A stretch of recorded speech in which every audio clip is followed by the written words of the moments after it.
100 years from now, lahat tayo ay kasama na ang ating mga pamilya at kaibigan 6 feet below the ground.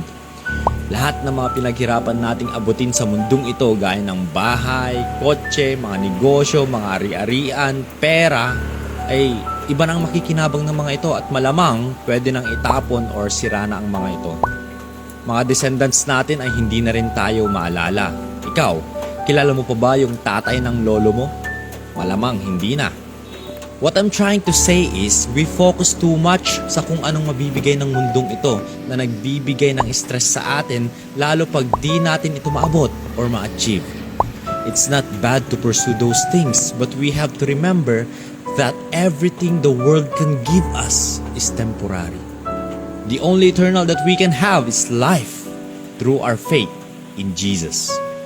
Have a blessed day, everyone.